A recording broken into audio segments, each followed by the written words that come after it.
You are listening to the Fantasy IPA podcast. Can't wait. It's time to go eat, baby. Let's eat.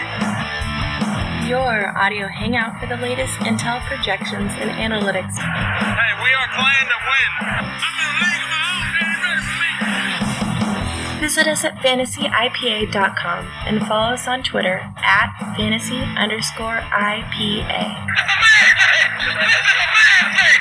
Let's do this.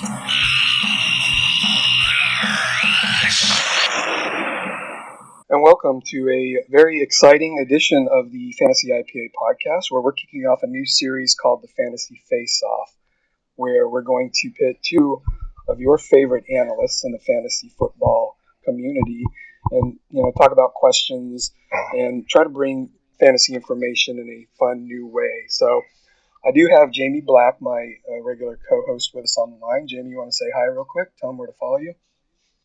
Hey, what's going on, guys? As usual, follow me at FIPA_Black, and I'll kick it back to you, Art, so you can introduce our very special guest today. Yeah, and I am Art Richardson. Follow us on the site at fantasy_IPA.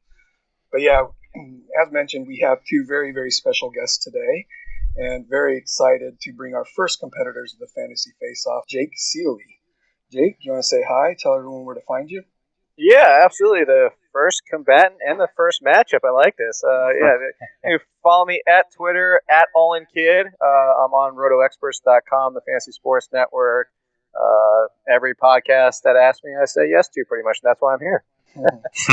Well, thank you very much for joining, Jake. And if you do follow Jake, you'll see in his Twitter bio that he has a 3-year run of top 3 accuracy in the Fantasy Pros contest for NFL. And he did finish number 1 in MLB, so really an honor to have somebody on the podcast to help kick us off this. Let's get to our second guest, and we've got Travis May. Travis, where can the listeners find you? Yeah, hey, first off, thanks for having me on, guys.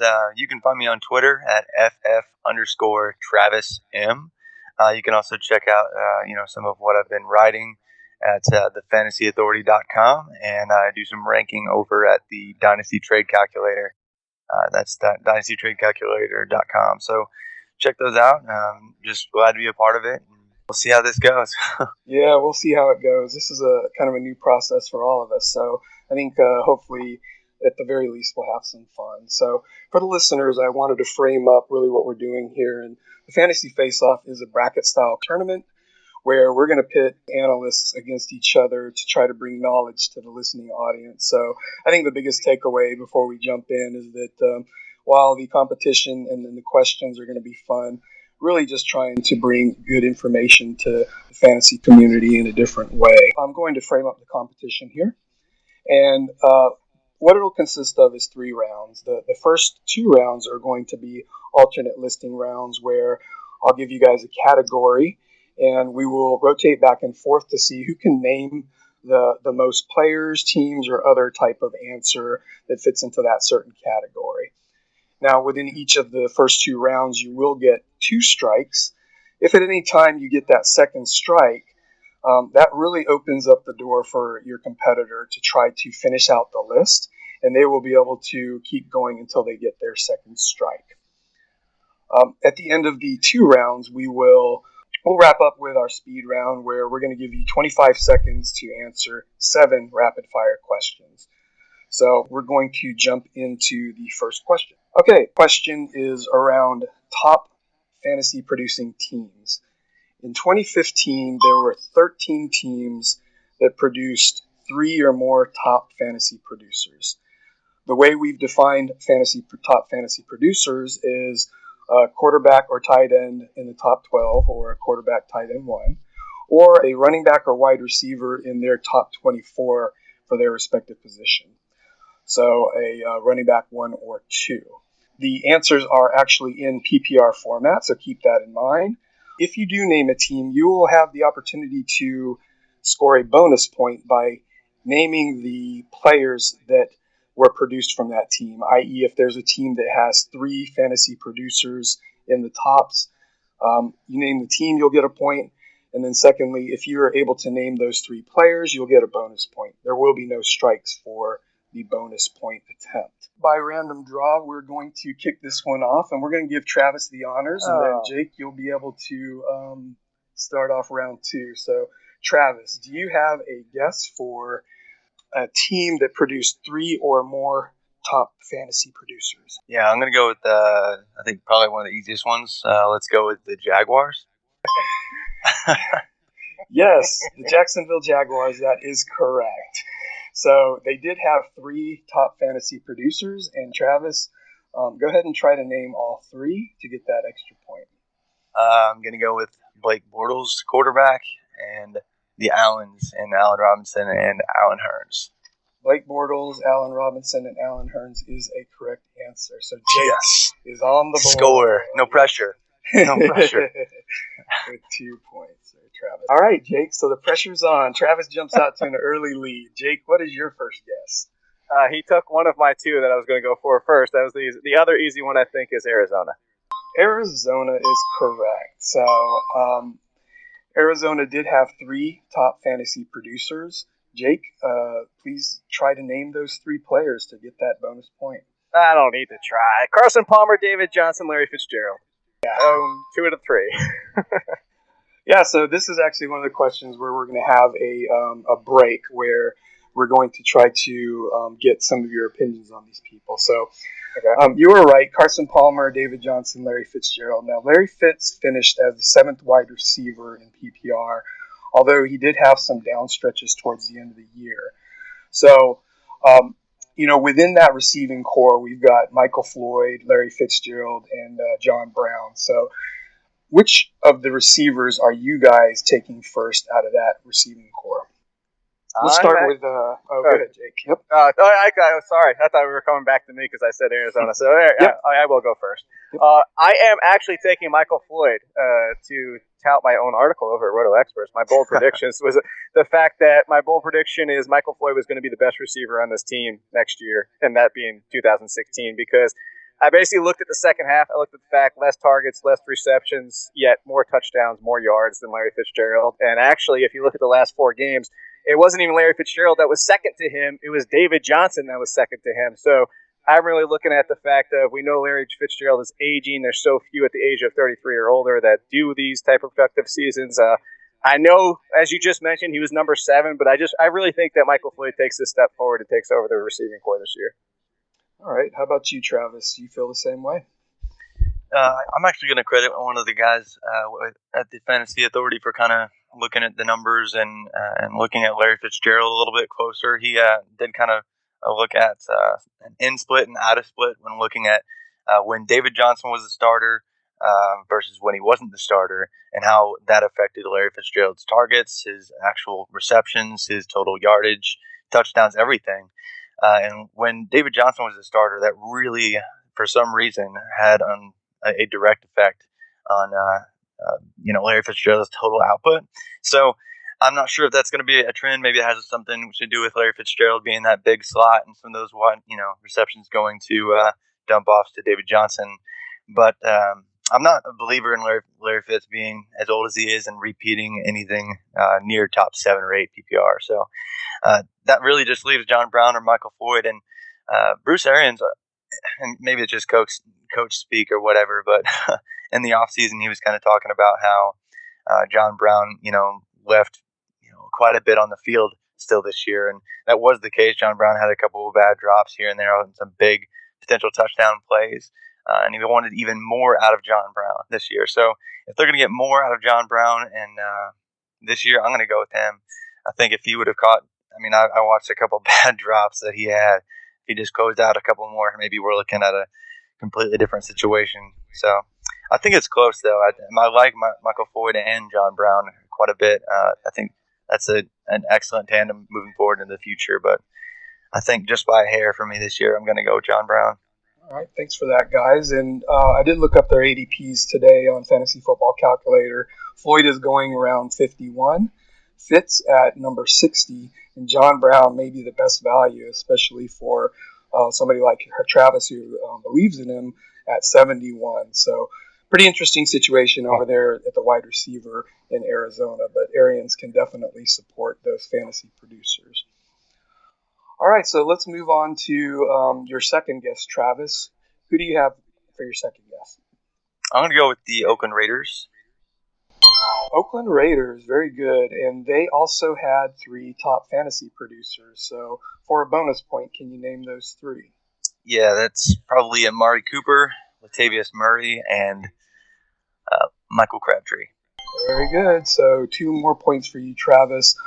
Interestingly, as inefficient year as Latavius Murray is said to have, he actually finished as the number 10 running back. Cooper tailed off a little bit towards the end, and he finished as the wide receiver 21 at PPR. All right, so that gets us 4-2 right now, with Travis taking an early lead. So, Jake, what is your next guess? My next guess is somebody who's actually not even on a roster as of now with the Jets. There you go. Yes, the New York Jets. Jake, they actually were one of the teams that had 4 top fantasy producers. Can you name them? Yes. He's got this. Fitzpatrick, Eric Decker, Brandon Marshall, and I'm glad you said 4 because I wasn't originally even thinking about it, but Chris Ivory. That is correct. So I was going to name the receivers and Fitzpatrick. I wasn't even thinking 4. Yeah, so that's kind of a lucky tie-in. I was testing out these questions, and I told Jamie that we had 4 teams with 4 players, and the Jets weren't even on his radar. But yeah, Chris Ivory, surprisingly, did finish as the number 12 running back in. All right, so Travis, who do you got? I'm going to go with the Carolina Panthers. Yes, the Carolina Panthers, and they had 3 top performers. Yeah, let's go with Cam Newton. I think that one's easy. And then Greg Olsen. And then actually Jonathan Stewart. Got it again. That is correct. Another school break to where we can drop some more knowledge. So with Kelvin Benjamin returning, what do you think that will do for the dynamic in Carolina? Do you see Greg Olsen and Stewart still making this list again? Do you see Kelvin Benjamin jumping in this list? And then a popular sleeper right now is Devin Funchess. So how do you guys see the skill position shaking out there in Carolina? We'll start with you, Travis. Well, I like to look at what happened when Kelvin Benjamin was around. And I think, he was kind of a target hog. He kind of had an inefficient season, but he had, a lot of balls thrown his way. So I think as far as affecting, Jonathan Stewart, I'm not really sure. Maybe his touchdown pace slows down a hair, especially with Cam doing what he does. And maybe Greg Olsen doesn't have 1,100 yards or so.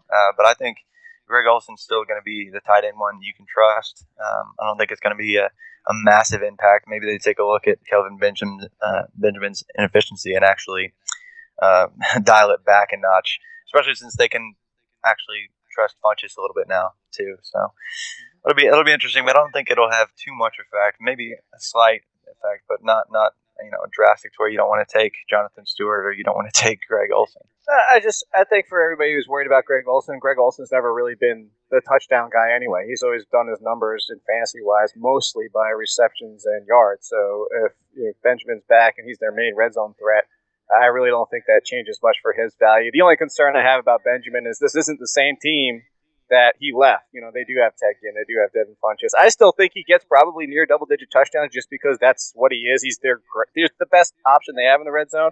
I just don't know that necessarily unless he picks up his efficiency, as we were just talking about with Travis, the numbers might drop a little bit across the board, even if he gets 8 or 9 touchdowns again. Let's move on. And right now, you guys have not missed, so it is 6-4. And it brings us to your guess, Jake. Who do you got? I'm going with the Saints. Very good. Remiss if I missed this one because I write for the New Orleans Saints website, so I better get this one. Yes, the Saints is another one of the teams that had 4 top fantasy producers. Jake, who are those 4? It is Drew Brees, Mark Ingram, Brandon Cooks, and Ben Watson. Correct again. Very good. School break. So, yeah, Watson leaves and joins the Ravens. That leaves around 110 targets up for grab. We know that Colston has also since left. I'm of the opinion that they're going to keep at least 4 top fantasy producers.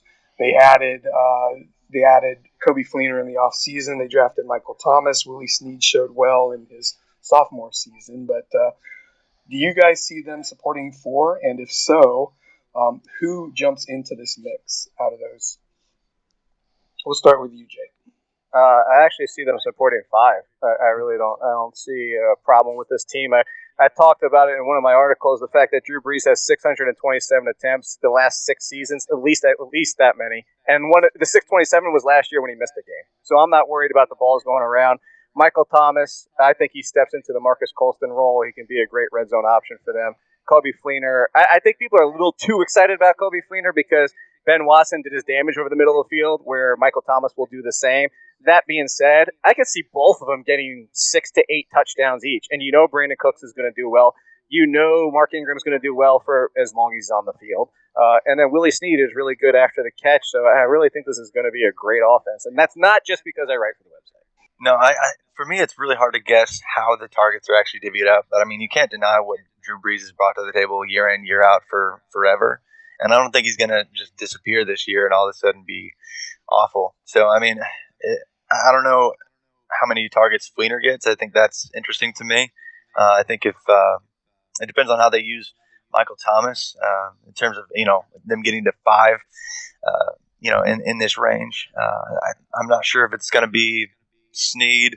If I had to say 5, and it's going to be Drew Brees, Mark Ingram, Brandon Cooks, those are 3 locks. The last 2 spots, it's kind of a toss up. Is it Fleener that is in that tight end 1 conversation, just because it seems like if every Saints tight end can actually, when they're in, be pretty consistent. So is it going to be Fleener, Michael Thomas, or Snead? If I had to guess, I'd say Thomas's ascension might actually be in year 2 rather than year 1, and Fleener might actually be that 5th. And Snead might actually, because he was such a reliable option last year, warrant some targets, especially earlier in the year. Mm-hmm.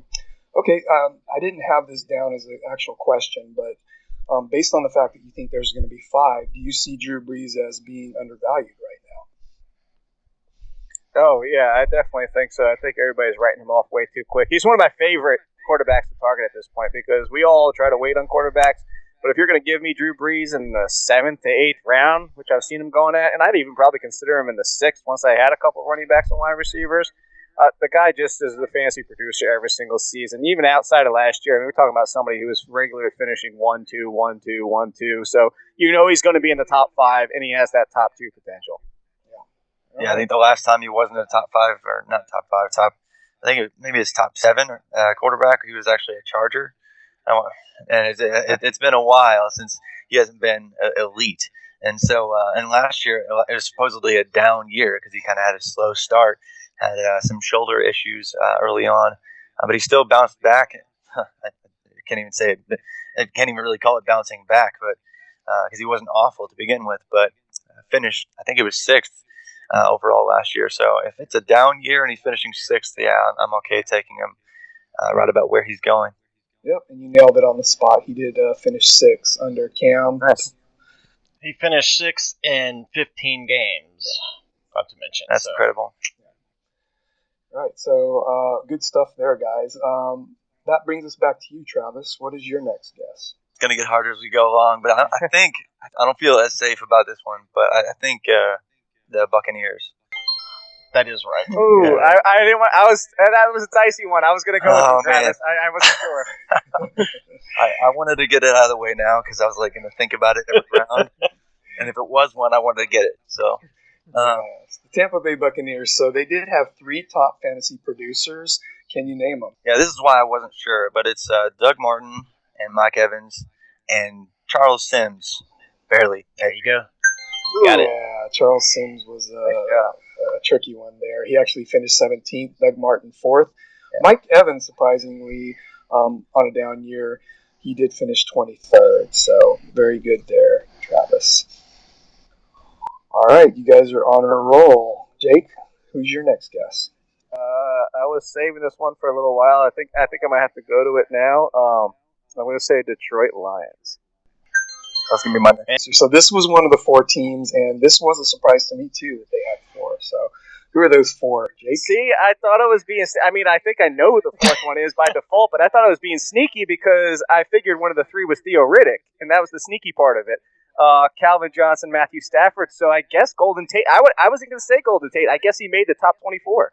Just barely. Yeah, yes, he did. Just barely. He was the 24th receiver in PPR. Yeah. Calvin came in at 12. Theo, I agree, was a little bit surprising and sneaky, but he did finish at. He's 18. a wide receiver 3 at the running back position. That's why I thought. Yeah. I was like, oh, this is going to be the sneaky one. I got it. But you guys still have 2 strikes each. Jamie, what is the score right now as we move into these last 5 answers? 5? We are tied up at 8. Man. All right. Yes, there are 5 more teams. Travis, give me one of them. Let's go with Seahawks. Oh! No. Running back was an absolute mess. I wonder if Rawls somehow managed to squeak in there.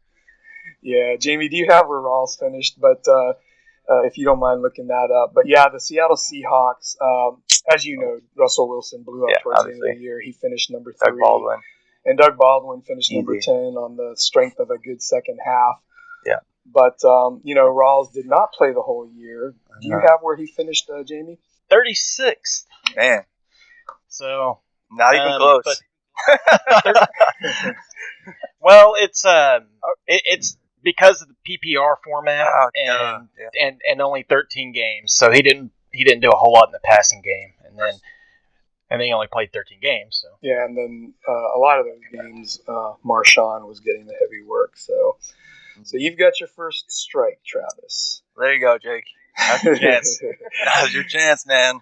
No pressure. I'm kind of glad you took that. They weren't going to be my next guess, but they were definitely one of the guesses I was going to make at some point. Yeah. Kind of like I just wanted to get that out of the way again, but oh well.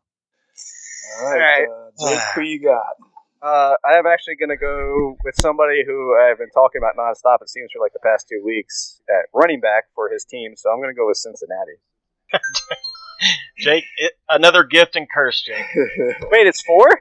Cincinnati was the last team that had 4 top. See, you shouldn't tell me, like, this would be so much different if you weren't telling me there was 4, because I'm like, Nah, like, it's gonna be easy once you think about it. Actually. Yeah, that's the thing is I almost kind of think it's easier once you get the team to name the players, because I was going to say, like, the guy I've been talking about was Giovanni Bernard, because I really think he might have a better season this year, even in standard, than Jeremy Hill, who I'm assuming has to be the 4th, because I was going to say Giovanni Bernard, AJ Green, and Tyler Eifert. So Jeremy Hill would have to be the 4th. Correct. That is correct. Because it's definitely not Andy Dalton. No. Although he was actually doing really well before he went down. This is true. Yeah, Gio did finish 16th in PPR, and I agree. I think the consistency he showed last year has earned him, that coaching staff's trust, and I see upside for him after signing a new contract. Jeremy Hill, I'm not sure about. He could be a bounce back candidate, but he definitely underwhelmed last year. Very touchdown reliant, yards per carry and yards after contact both went down last year. So that's why I was saying it, to kind of give you a little context there. Yeah. All right, I only have 2 teams I can left guess, Travis, so don't take one of them.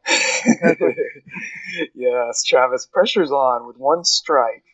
Please give me another team that falls into this category. So how many more are there left? Actually, I'm sorry. Yeah, there are 4 left. I only have 2 teams I think that could be. I don't know how there's 4 left. Yeah, I don't either. I guess Broncos. Oh, thank you, Travis. You're welcome. That was one of my 2 teams. I was like, that has to be it. I'm like, So, Travis, Demarius and Emmanuel did finish in the top 24, 11 and 19. But not Hillman?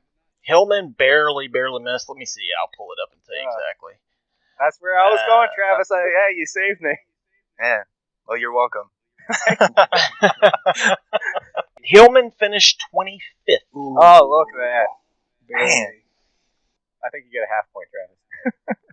Yeah, Jamie, give him a half point. He just barely missed out. So. That's a shame. Yeah, so bad news, Travis. You struck out in this round. Good news is That's okay. Jake doesn't have much left in the tank, so I don't think he's going to be grabbing these last 4, but we'll see. I think I might have one of them. It was going to be my sneaky one, but it's a good thing. Like I said, I was going Denver next. The one I was going that wasn't Denver was actually going to be Philadelphia. He's right. Philadelphia is correct. Now, Philadelphia did have 3, so can you name those 3? Yeah, DeMarco, Matthews, and Ertz. Not another. See, I'm going with the non-quarterback. There we go. Yeah, that's what catches most of us is thinking about the quarterbacks. But you nailed it. Yeah, and something that's really shining through is that we look at these backs that had terrible, by our perception, had terrible years like DeMarco Murray, Jeremy Hill. But I think the entire landscape is pretty bad as far as running back goes. But DeMarco Murray did finish 15th. I think a big part is just pure volume. Jordan Matthews at 17 wide receiver, and Zach Ertz finished as the number 9 tight end. All right, Jake, we're going to stick with you and see if you can close out the category. Who's your next guess? Buffalo? No. Please repeat. Yeah, so we did have LaShawn McCoy at 19, Sammy at 20. Who were you thinking might have been that third, Jake? I would have guessed Tyrod Taylor, but I didn't think he made it. But that would have been my only other guess. His average was really solid, but Yeah, I figured with the missed games, that was a shot in the dark there. Jamie? He was actually 14th. Oh, see, yeah. See, that's got to be a half point too. there's my half point. Half point for Jake on the bonus round. Oh man. Do I keep going, or is that? Oh, wait a minute. You don't get a half point because it was an incorrect answer. You guys are trying to pull one over on me. Okay. All right. Yes, you do have one more strike to go, Jake. So you still have an opportunity to get these last 3 teams. Who you got? San Diego? Very You got good. San Diego in for a bonus point. Rivers, Woodhead, and Allen got hurt. Gates? There you go. That was Got it. correct. And Gates actually finished just barely, even after being suspended for 4 games. But 12. So it's like it was either him or Allen, and Allen got hurt halfway through. I mean, I know it was terrific 8 games, but yeah. Danny Woodhead, we've chronicled the fact that he finished 3 on the strength of some very, very high games. So while the cumulative points look good, he was a very volatile start, but he did finish 3rd in PPR leagues. And then, yes, Phillip Rivers barely made it in at number 12. Here, Jake, there's 2 more. no, there's not. I don't believe you. I think I'm tapped out here. Indianapolis. So yeah, Indianapolis. While they had Frank Gore and T.Y. Hilton, I think the injury to Luck eliminated him. Obviously, Right.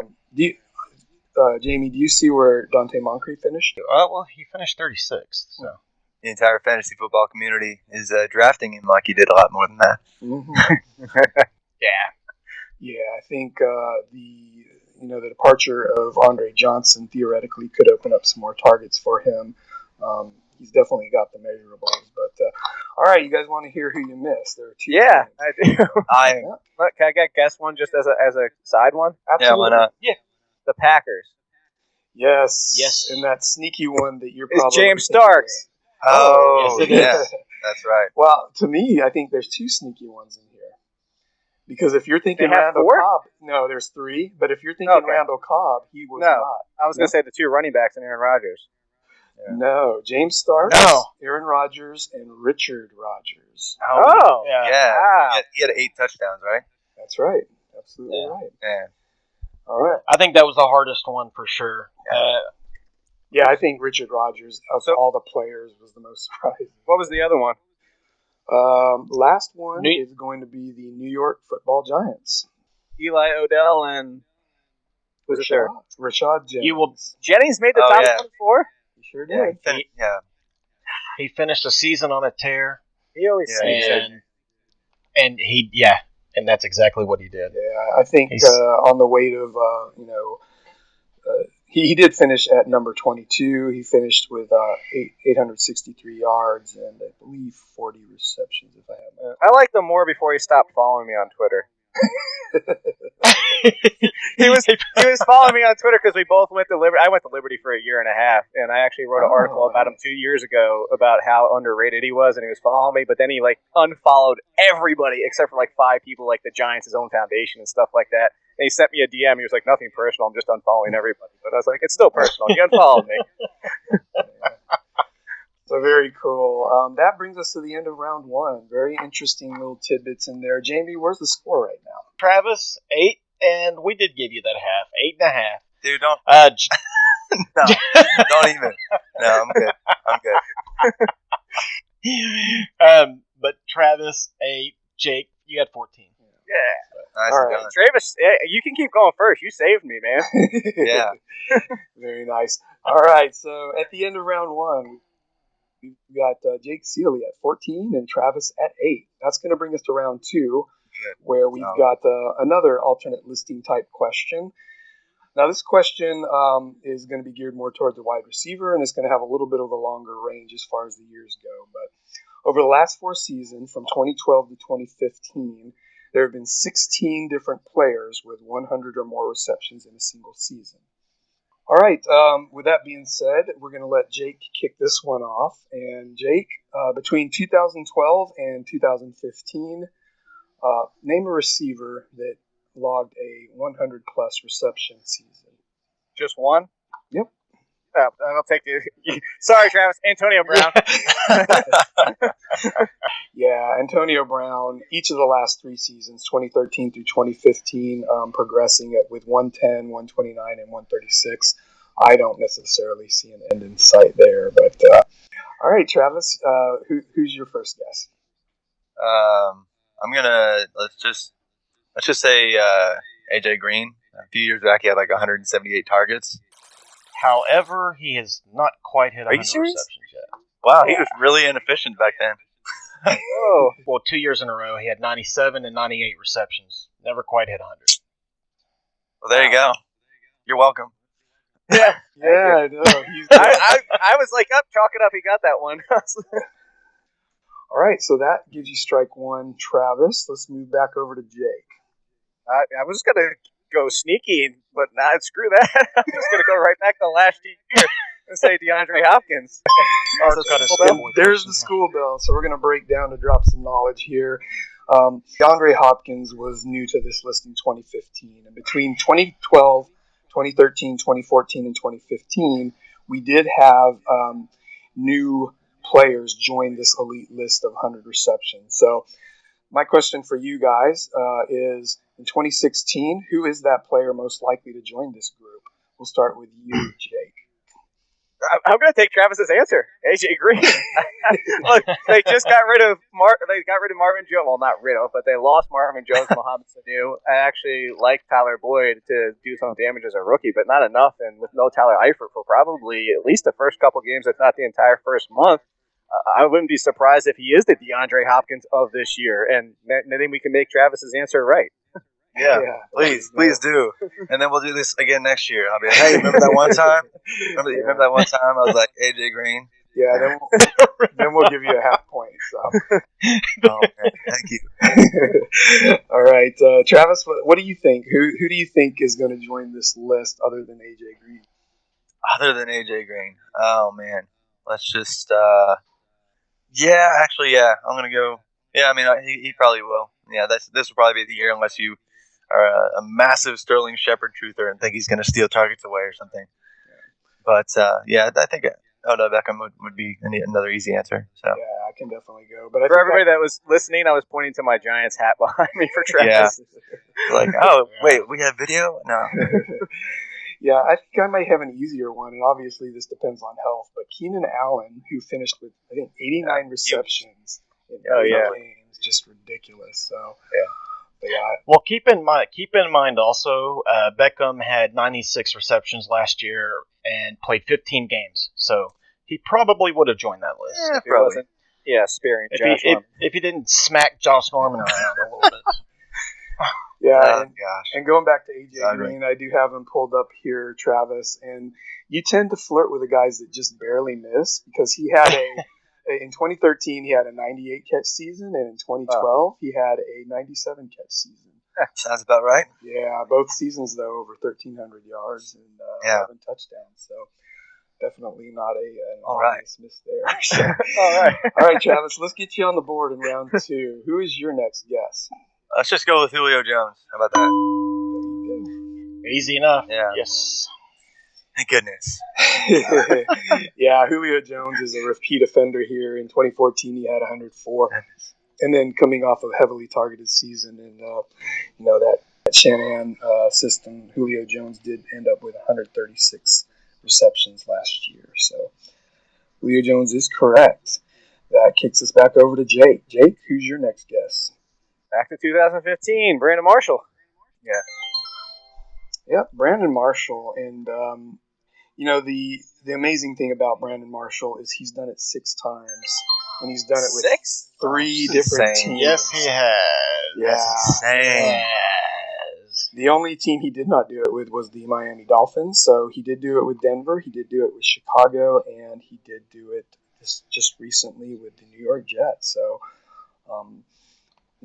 definitely one of the most steady contributors. And he actually showed up on between 2012 and 2015 on this list 3 times, only missing 2014. All-time NFL leader and 100 receptions. Doesn't he have the single game record too for receptions? I believe he does it. It's like 21 or something. Yeah. It's nuts. Is it? He has it? It's I not. think so. Oh, wait. No, don't say names. No. Don't get... You can say the names when it's my guess again. Very cool. All right. So, Travis, who's your next guest? I'm going to go with 2015 again and be Jarvis Landry. He's kind of a polarizing. That's crazy wide because receiver. I do have the school bell here, and my notes right beside him is he is somewhat polarizing. So we've got Devontae Parker ascending. They bring in Leonte Carew, but they also bring in Adam Gase, who's been known to support multiple pass catchers. So let me ask you guys, how are you handling the Dolphin receiver situation? And do you think Jarvis stays in this group of people? We'll start with you, Travis. Whew. Oh man, this year I think he's going to be solid. I think that there's a chance for a slight drop just because. I mean, if you just look at his first 2 seasons, he's just they throw the ball a ton in his direction, but he doesn't do. I don't want to downplay. He's an excellent player, but I think if you look at his average yards per reception and a few other metrics, he's not the most efficient with his touches. So I wonder how much that shifts to Devontae Parker. I know at the end of the season they were leaning more on Parker, so if he is healthy and he doesn't have any foot issues, I think they're going to look for him to make some bigger splash plays, which takes away that smaller chunk yardage that Landry would get with that underneath stuff in between the 20s. And I'm a Carew believer. I think he's got a solid skill set, and I think after this year, he could start earning himself some targets too. Is that the noise to stop talking? No, you were making good points, Thomas. Yeah, Okay. there you go. You got an extra half point there. All right, Jake, what is your opinion of the Miami situation over there? Well, it almost feels like you read my bold predictions article and you're just doing the school bell for everybody in it because I talked about this too. I said Devontae Parker was going to outproduce Jarvis Landry in standard, not PPR. I would still take Landry in PPR. But we talked, what Travis, to branch off that as well, to talk about Adam Gase, is I talked about the fact that if you look at Adam Gase when he was with Denver, and you kind of try to project a team to be similar usage roles, Parker's Demaryius Thomas, and he is that kind of all-around great receiver. He's going to be a good red zone threat. Yeah, you saw the later part of last season, he did better than Landry. He was putting up better numbers, better touchdown numbers. So if anything, and if you project, you talked about Leonte Carew, I don't think he starts from day one, but I think he could at some point this season potentially start outside and put Landry in the Wes Welker role, which would be out of the slot, which, as Travis was saying, he's very good at, but that's going to kill his yards, and that's why I would rather have him that. But again, I would still take Landry in a PPR because he's probably still going to catch 90, even in a reduced role. Yeah, I mean, he was at what? He had 100. Was it 110 this year or no? I think it was. I don't even know. It was 110. Oh, okay. You definitely get a half bonus point for that. I just thought I didn't know if it was exactly at the. It was like it had to be at least something around there. You're gonna catch up on these half bonus points. Yeah, let's just keep talking. Maybe I think they just felt sorry for me for doing so terribly the first round. All right. Well, that brings us over to Jake. Jake, who's your next guest? All right, this is I'm pretty sure I'm right, but this is the one where I almost blurted out the name myself when we were talking about the receptions in the single game, and it's because I hate him, and I hate PPR because of him and Julian Edelman. All right, yeah. So Julian Edelman was definitely on the list. That kicks us back over to you, Travis. Who's your next guess? It's almost cheating because we just brought his name up, but I'm going to say Demaryius Thomas. I had a feeling you were going there. As soon as you said almost cheating, I was like, that's where he's going. Yeah. So, yes, Demaryius Thomas definitely on this list. He had 111 in 2014 and 105 in 2015. So, good one there, Travis. All right, and that brings us back to Jake. Jake, who's your next guess? I was kind of, I kind of feel like he might be in AJ Green territory. So, but I'm still going to guess because of that one amazing Matthew Stafford season, Calvin Johnson. Man. Was that where you were going, Travis? Yeah, I was like, he's going to do it right here. Yeah. So, yeah, Calvin Johnson, he did do it way back in 2012, so he barely made the cutoff here, but he had 100. That was the one good Stafford season, right? Yeah, I was actually surprised that Calvin, I know he was a touchdown monster, but I expected to see him pop up a little bit more, but the past 3 years, he failed to eclipse that 100 reception mark. All right, that kicks us over to Travis. Travis, who's your next guess? I want to say it was actually last year, maybe. Larry Fitzgerald. Ooh, nice. Ding it, Art. Ding it. There you go. Yes, Larry Fitzgerald at 109 and 109. Wow. Yeah, and it's the only time he shows up on this list, but he's done it before in his career, though, right? Yeah. Earlier in his career, yes. Yeah, he sure did. I was going to say. That gives us 9 of the 16 players, which leaves us with 7. Well, I know where I'm going next, and I'm going to do it now because I thought Travis might go here because he said we mentioned him before, and I thought because we were talking about Jarvis Landry, I know Wes Welker did it at least once. God, man, why do you got to do that? Yes. Now he did. I was trying to save him too. He did barely make the cutoff here, and he did do it in 2012. Barely? How many did he have? Well, he had 118. Oh, okay. Yeah, so I was referring to the timeline cutoff. So yes, okay. Yes, Jake, he did get in 2012. Wow, that's right. I didn't realize it was that long ago. All right, Travis, that kicks us back over to you. Oh man, I think sometimes we forget how dominant players were. Like only a couple of years after they kind of fall off the cliff. Don't do it. Andre Johnson. Oh man, yes, correct. Andre Johnson, and I had that same thought pattern when I looked at this. I was like, yeah, I mean, Andre Johnson didn't obviously jump in my head, but when you think about it, like PPR machine. There was 7 or 8 years. I feel like he had to have 200 receptions. It was just like he was the only guy there. So I think he's number 2, at least currently, in 100 receptions seasons of all time. 2012 and 2013 with 112 and 109. Wow. Getting tight here, guys. Kicks it over to Jake. Who you got? Well, I only had 2 left, and one of them was going to be my super sneaky one. So I got to go with my super sneaky one. And I would not have. I love that you went to this question because I only would have known because I wrote about him. I think about 2 weeks ago when I said that everybody thinks Robert Griffin can't be good, but if they all forget, he peppered the living hell out of Pierre Garçon for that one season. Wow. So Pierre Garçon, and he has to. What do you have? 107,000 targets. It had to be at least 170 that year, right? Yeah, I don't remember the targets. Jamie can pull that up, but yeah, he ended up pulling in 113 receptions in 2013, and I'm impressed because I don't think I could have got Pierre Garçon. I would have never got. If you would have done this 3 weeks ago, I would have never got it. I would have never had him. Yeah. All right. But now I'm checked out, Travis, so I'm gonna have to start throwing names off the top of my head. So yeah, I'm actually at that point. So Travis, yeah. FYI, guys, it was 182 targets in 2013. 182? I told you it was a ton. Yeah, wow. I think if you dig below the layers here, that is a trademark of that Shanahan where I believe Julio got 189 or over 190 targets last year. Yeah, and he only had 5 touchdowns that year.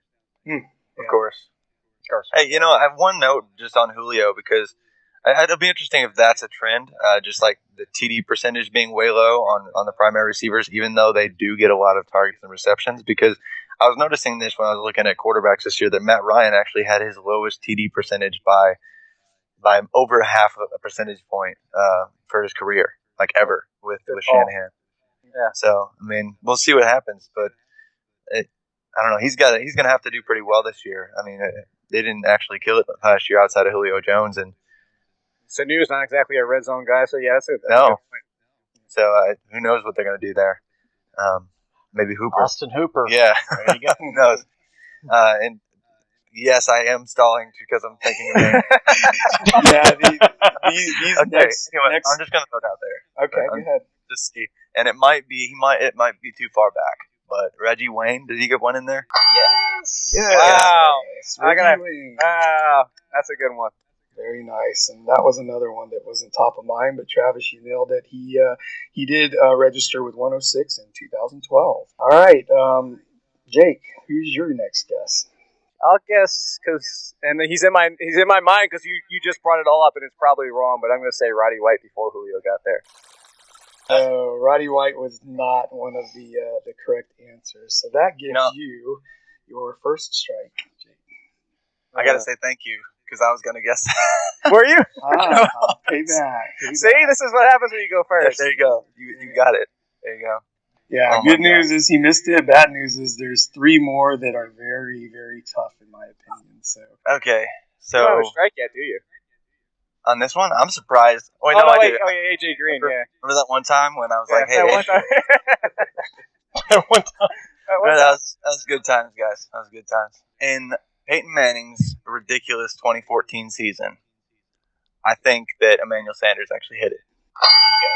No way. Emmanuel Sanders, yay, Yes. with 101. Oh my gosh. That is school bell. Yes, time to drop some knowledge here. And so with Emmanuel Sanders and Demaryius Thomas, I'm glad you got Sanders because that was my school bell. But Yeah, that was. yeah, everyone is predicting big drop off with the questions at quarterback, Manning leaving, and seemingly stocking up to run the ball a little bit more. Rookie quarterback over there, but fumble as the current projected starter, possibly. But where do you guys stand on Emmanuel Sanders? There is a contingent out there that says it couldn't get much worse than Peyton last year, yet he still finished as a top receiver. So what are your thoughts on this? We'll start with you, Travis. So yeah, I think you kind of made my point to start. It's not like they had excellent or elite quarterback play. Yeah, I don't think Emmanuel Sanders is going to ever get close to the 101 catch or season, whatever he had, like in 2014. But maybe he'll hit 80. I don't know. It seemed to me that he was pretty, independent of the quarterback involved. So I think, Demaryius Thomas had a down season. As far as touchdowns go, but he's still elite. He's gonna take the targets, but they don't have like an really elite receiving back, and I don't think they really have an elite tight end. He has been solid with mediocre quarterback play last year, and flat out elite the year before that. So I'm not expecting a complete drop off, and if he's there in the 8th, I'm gonna be taking him. He actually made Manning a little bit better with some of the ridiculous acrobatic catches that he made. But what's your take on the situation, Jake? My only concern about this is if it's not Mark Sanchez, which makes it sound weird because I think Paxton Lynch really needs a season to learn and get acclimated to the NFL, just given his style of play. But my bigger concern is they're talking about that Trevor Siemian guy. Like he could potentially. I really hope that's just coach speak in the offseason, but that doesn't give me any faith in Mark Sanchez. So as long as Mark Sanchez is starting week 1, I don't think that it's going to be that much worse than last year, and Emmanuel Sanders is still going to get a share because it's Emmanuel Sanders, Demaryius Thomas, and C.J. Anderson. I mean, there's really not that many options on that team outside of those 3. All right, so that leaves us with just 2 more. Jake, who's your guess? I think I just gave it to you. Jason Witten when he went bananas that one year. Yes, Jason Witten, and that was in 2012, so he made the year cutoff here. But definitely went bananas at 110. And Maybe, okay, I'm just going to throw it out there. Jimmy Graham. Jimmy Graham missed by 1 reception. Oh, my gosh. Oh, I knew he was close. But... You get so close on these. Oh. It's so awesome. For you. Le'Veon Bell get there last year, or 2 years ago? You are one pathetic loser. Oh, wow. Man, that's just... I thought that was a good guess. No, it was a very good guess, but it was actually in 2014 under direction of Mark Trestman. Matt Forte! Yes. Running Why back. did we not get that? No, some should have said listeners, Trestman, yeah. Some listeners be like, man, what do these guys know? I can do what they do. That I don't know anything. actually brings us to our lightning round. What it consists of is 7 questions, and you'll have 25 seconds to answer rapid fire. All score. 22 to 15 and a half. No. 0.6. We have to go 7-0, Travis. Come on. Which, hey, I'm telling you, I suck at this, so you have a shot. Hey, remember, I'm the guy that has to tell a story to come up with an answer. All right, Jake. So if you will so kindly as to drop off, Yeah. I'll bring you back on, and we'll let you know where you stand. All right, Travis. So category here is the team that drafted the player. I'm going to name 7 players. All you have to do is name the team that drafted them. Begin. Marshall Faulk, The Rams. Terrell Owens, The 49ers. Eli Manning, The Chargers. Emmitt Smith, The Cowboys. Ricky Williams, The... Oh, man, it's not that one. Dolphins. Amon Green, Packers. and Time's up. And that was bad. that last one was Brandon Marshall. Yeah, that's the Broncos. Sure. Yep. So Ricky Williams was actually drafted by the New Orleans Saints. Yeah, I was like, that's not it. Mike Dick in the wedding dress. Yeah. And then Amon Green, those were the 2 tough ones, but Amon Green was actually drafted by Seattle. Oh, man. I did not remember that. I was probably like 4, so. That's right. Also, Marshall Faulk was drafted by Colts. Indianapolis. Yeah, as soon as I said it, I was like, that's Colts. Yeah. All right, so how many I get total? I'm sorry, I wrote down New Orleans. Did he say Miami for I Ricky did. Williams? I knew it wasn't right. Okay, so he got 3. He missed Marshall Faulk. He missed Ricky Williams and Amon Green, and didn't. He got Brandon Marshall right, but not in time. All right, Jake, we got you with us? Yeah. Wow. Yeah, he cleaned up and he hit the bonus. So, you've got. Yeah. He's at 30 now. And what were you at, 25? So you based 22. I actually even won the new Wow. I hope you guys have a bonus question in case we do tie. Yeah, we actually do have a tiebreaker question. So if you get all 7 of these right, we'll have to go through that tiebreaker. Okay. All right. So Jake, the question here is, I'm going to name 7 players. You have 25 seconds to just tell me which team drafted that player. No pressure. No pressure. So if you understand, just let us know when you're ready, and Jamie will start the timer, and I'll kick off the questions. Yeah, I got it. Yeah. All right, everybody ready? Yep. Begin. Marshall Faulk, Rams. Terrell Owens, 49ers, I can't think. Eli Manning, Giants. Emmitt Smith, Cowboys. Ricky Williams, Dolphins. Amon Green, Packers. Brandon Marshall. Oh, wait. Oh, shoot. Bears? I couldn't think of his first team. And you and I both actually didn't do that. We get 3? Yeah, so Marshall Faulk was drafted by the Colts. I believe you got that one wrong. Oh, yeah, that's right. Terrell Owens, who did he say there, Jamie? He got okay, it. 49ers. Eli Manning was the San Diego Superchargers. Oh, they traded. Oh, boo. No, boo. No. Emmitt Smith was actually the Dallas Cowboys. Ricky Williams was not the Miami Dolphins, and it dealt with a wedding dress and Mike Ditka. That's another trade. Yes, New Orleans Saints. No, he actually played a couple. Oh, of yeah, No, that's right. Yeah, you're right. Yeah. Okay. I'm on green. Actually had a couple games with the Seattle Seahawks. There were a couple seasons. With the Yeah, Seattle Seahawks. that one got me. That one was tough. And then Brandon Marshall was the Denver Broncos. Yeah, I got it, but it was after the timer, so I guess it's whatever. All right, so Jamie, where does the final score stand? 24-18, Jake. Good work, man. Yes, Congratulations, Jake. All right. How many? You got more than I got right then. He got one more right than you did. Yeah, the Eli Manning one. I'm calling shenanigans. That's a technicality. Technically, they did draft him. Though. It's like yeah. And I almost threw in John Elway. Yeah. John Elway. Yeah. That's an old school. Well, that's because he refused to play for the team. Mm-hmm. Yeah. So, It all came down to the first round, Travis. You gave it away to me. I know. Besides that, it was tied, wasn't it?